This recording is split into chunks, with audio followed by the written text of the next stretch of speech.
Welcome to the Friends with Money podcast, brought to you by Money Magazine, creating financial freedom for Australians since 1999.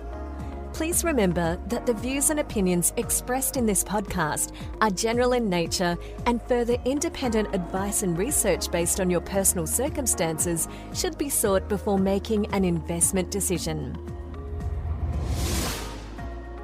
Welcome to Friends with Money. I'm your host and managing editor of Money Magazine, Julia Newbould. Recently, I had the pleasure of talking to an Australian icon and very unique character for one of our Money Hot Seat interviews. Entrepreneur, philanthropist, patriot, and all-round top bloke, Dick Smith, became a household name not only for his success as a businessman, but for his amazing aviation adventures and unwavering positivity about Australia itself. During the COVID lockdown, he's used his time wisely to finish writing My Adventurous Life, a memoir of inspiring stories and challenges, which he shares with us now. Dick, what have you been doing during lockdown? Been pretty well locked up at our house on the northern Sydney suburb of Terry Hills. And in fact, the reason for my book is lockdown last year. I got locked up for, what was it, I don't know, 8 or 9 weeks, whatever it was. And that's what got me to finalise my book. It's something I've been meaning to do for decades. And being locked up in the house meant I can sit down and get onto the keyboard and work on the book. This particular lockdown, I've been doing a lot of reading. I'm very interested in aviation books, and I've been picking up books of 100 years ago. And so it was in the 1920s, the early aviators, and learning just how primitive it was then. Yes, I've read a couple of things recently about the women who were flying the planes during the war to take the soldiers and the personnel around England. Yeah, the ferry service, yeah. Yeah, yep. Amazing. Yeah, absolutely, very risky. I mean, the reason I'm alive is because I've done 5 flights around the world, and 1 to the North Pole and 2 balloon flights. And I owe my life to, I say, North American technology. The reliability of aircraft is just so fantastic these days, whereas in the 1920s, that was the very early days, and the biggest cause of fatalities was not so much pilot error, it was the aircraft breaking down in some way. It's good to hear you say that, because I'm not a very good flyer. I get very nervous. Right, well, it's very safe now. So what made you want to write the book in the first place?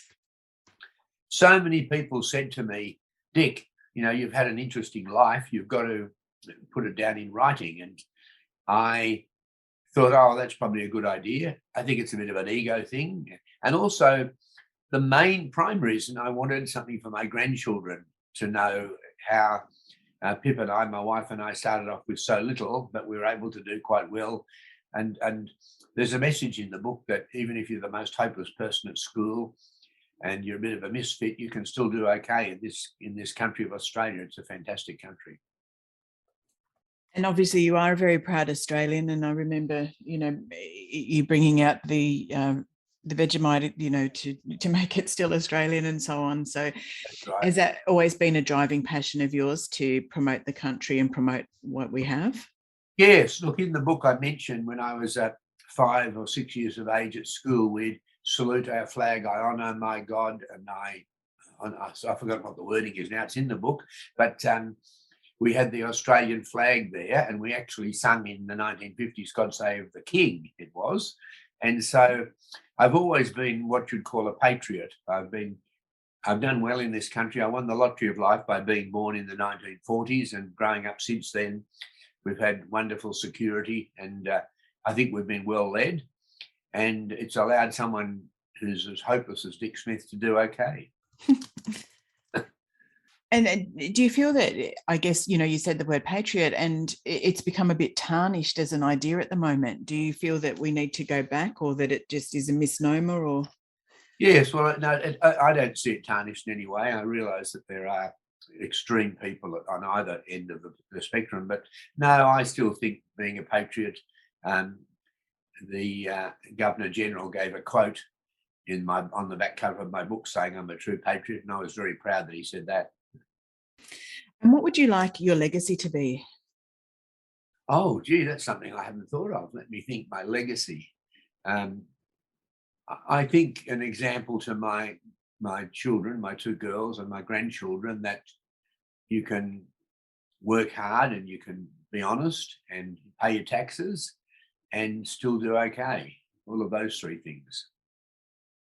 My parents were very kind people. My dad was a kind person, and I'm hoping that when after I've gone, people will describe me as a kind person. I think that's a nice word. And what about the things that you've achieved in your life? What would you like to be remembered for there?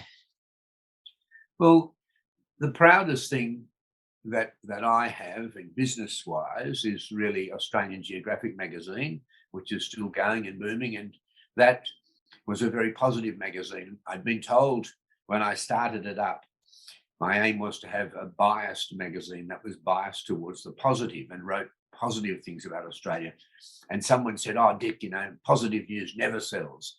You've got to have the harem scarum things going wrong." But I managed to prove them wrong, and Australian Geographic did very well. I'm proud that every year they have the Australian Geographic Gala Awards Night, where they present the Adventurer of the Year, the Young Adventurer of the Year, the Environmentalist of the Year, and those awards are highly prized by the people who get them, which they should be. And so I'm very proud that Australian Geographic is still going and going well. I get stopped in the street quite often by people who work for Dick Smith Electronics, and their career started there. They were doing my Funway books and Funway kits. I was disappointed that Dick Smith closed. It was completely unnecessary. What happened there was the capitalism, Woolworths took over the business from me, and I had 36 shops. I said to them, there's potential to have 100 shops in Australia selling to electronic enthusiasts. But the Woolworths board had pressure for endless expansion, endless growth, and they ended up opening 350 shops, which was ridiculous. And then they ended up being forced to sell low margin items like TV sets and things like that, and kettles and electric kettles. And that just made the whole thing so it wasn't viable. Too many shops. And so after 47 years, admittedly, it ran for about 27 years after I sold it, and ended up turning over billions of dollars a year, and the Woolworths shareholders made a lot of money out of it. So I was proud of that, but disappointed that it got closed down in the end. And who are the people who inspire you? It's interesting. I'm certainly inspired by people like Bill Gates, Andrew Forrest. I'm inspired by him because he's not only done well for himself and for his family, but he puts a lot back into society. He's a philanthropist. I'm disappointed that so few, when my last check, of the 100 billionaires we have in Australia, only 15%, only 15 of them are known as philanthropists. That disappoints me. I believe there's an obligation that if you've done well, you've got to give back and do it openly. I just think that's just an obligation in a country like Australia. It's more accepted in the USA. If you're a billionaire in the USA, you're definitely going to be known as a philanthropist because it's just what you have to do. In Australia, we tend to allow most of our wealthy to be very selfish and greedy and not really give anything at all. Some of them tell me they do it secretly, but I've spoken to the major charities and they say, Dick, we don't get any large amounts anonymously. It just doesn't happen. So, what was your first job? Right, my first job was, I left school at 15, and it was an apprentice electrical fitter in a big factory that was making electrical high voltage switchgear. And it was the worst job I could ever imagine because by then at 15, I had quite a bit of knowledge of electronics. I'd been building radio sets and equipment. But this job, they used the apprentices to work on the production line doing process work. And I was bending springs. I had a big press, a hand press that I'd have to swing around backwards and forwards, completely monotonous day after day. And it was in a big tin roofed building, and it was in January or February, must have been 1959, and the heat was just staggering. I mean, it's just an incredibly difficult job. And I only lasted at it about 2.5 weeks and went back to my parents and said, look, I really don't like this job. Would I be able to go back to school and complete my leaving certificate? And they said yes. And we managed to get the school, North Sydney Technical High, to accept me coming back to school. So my first job was an apprentice, and it didn't last too long. I guess it encouraged you to go back. If your job had been attractive, maybe you wouldn't have. Exactly right. If the job had been good with me working on electronic parts, I probably would have not bothered to go back to school. And as it happens, it didn't really make any difference, because even though I went back to school and got my leaving certificate, I never completed any other training. So, my only qualification really is my leaving certificate. What's the best money advice you've ever received? The best money advice I ever received was when I went to rent the second building for Dick Smith Electronics, and I had absolutely no money. And there was a chocolate factory at Gore Hill on the Pacific Highway. And I had a friend whose dad was quite wealthy. I worked out he was quite wealthy because he owned a GTO Pontiac, he owned an Alfa Romeo, he owned a speedboat, and he owned an aeroplane. Wow. And I thought, wow, he certainly knows what he's doing. And I've always learned to ask advice. And so I went to him and I said, look, I found this building on the Pacific Highway, but unfortunately it's $120 a week rent. And he said, oh, Dick, you should take it because there's so much more traffic going past. So I thought, well, I'd get him to come along with me to negotiate the lease.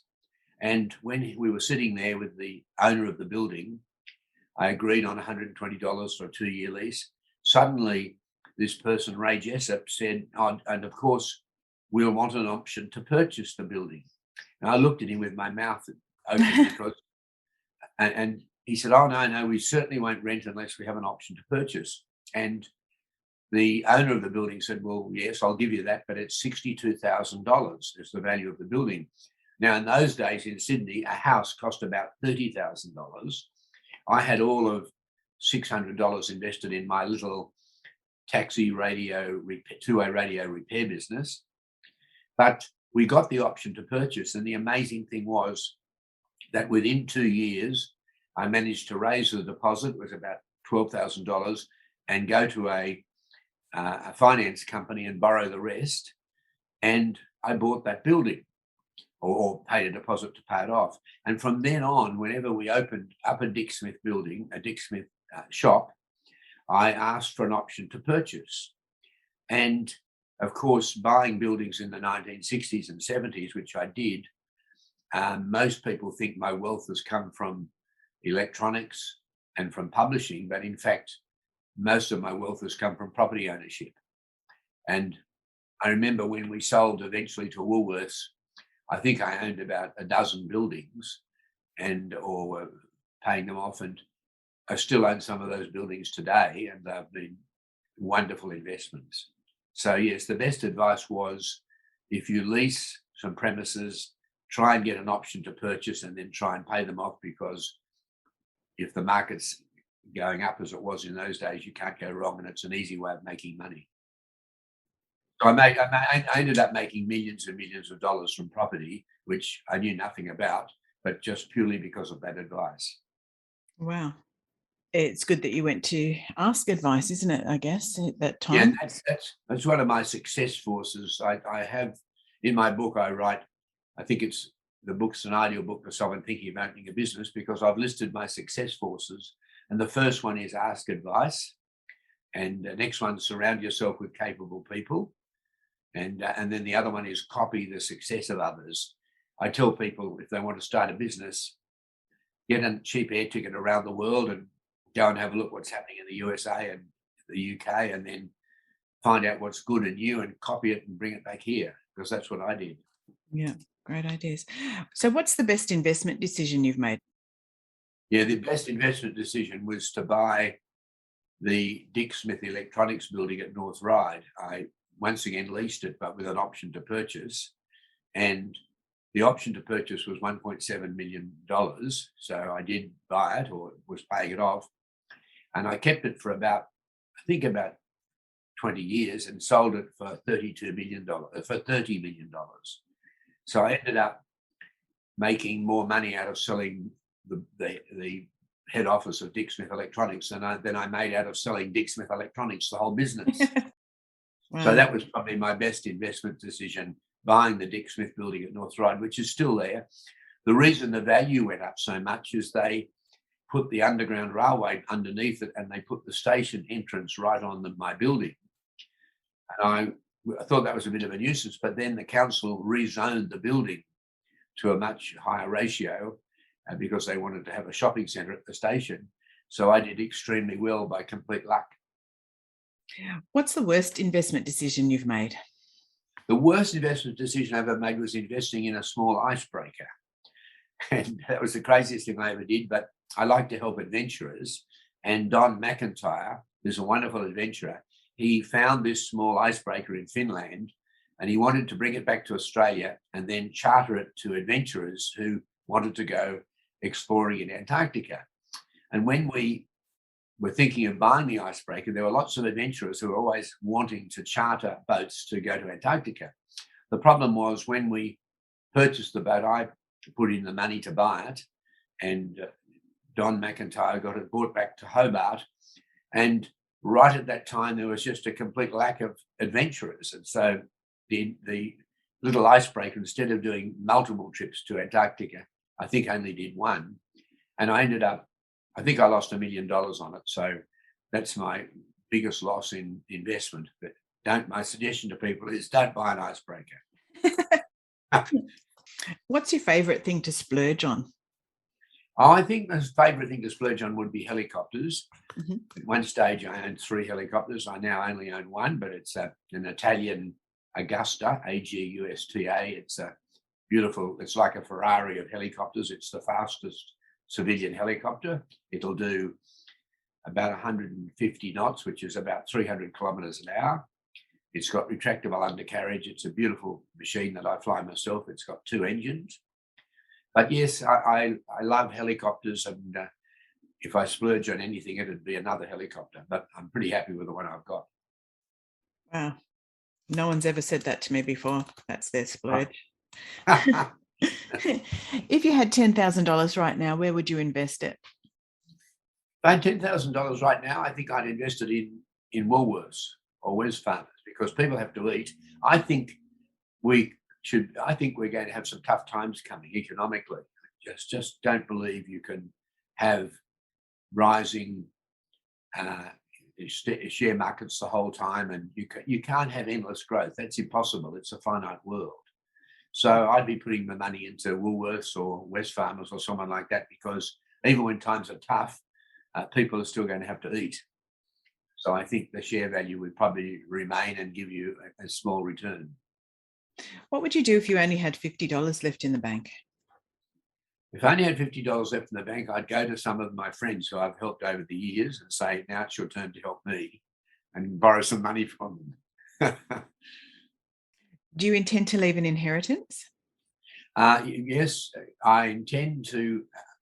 I haven't signed the Bill Gates Giving Pledge because I'm not a billionaire, but my plan is to follow that, and that is that at least half the wealth of my wife and myself will be given to charity. We've had a meeting with our 2 daughters, and they've agreed with that. And so we've got we have the Dick and Pip Smith Foundation, which gives about $1 million a year away. And it will, when we die, it will be funded to continue giving. And so that's good. So at least half of our money will go to charity when we die. And I think the Bill Gates Giving Pledge is just the most wonderful thing. Every wealthy person should sign it, I believe. Basically, it says, when you die, at least half of between now and when you die, or when you die, at least half of your wealth will go to charity. There's not enough of you around. I do it because it makes me feel good. Yeah. I like helping people because I consider it an obligation. I consider that it's an obligation if you've done well out of a country to put back and help people. It was part also of my Boy Scout training, where part of the Scout promise was to help other people at all times. And I've always had that feeling because it was given to me then when I was young. And can you please finish the sentence, money makes ... Money makes the potential for people to be able to do worthwhile things for both themselves and for others. Great. Thank you very much for that. Oh, well, good. Thank you very much. Thank you. Have a great day. You've been listening to the remarkable Dick Smith. Please remember that you can subscribe to Friends with Money wherever you listen to your favourite podcasts. Thanks for listening to the Friends with Money podcast. For credible, independent and easy to understand financial commentary, visit moneymag.com.au.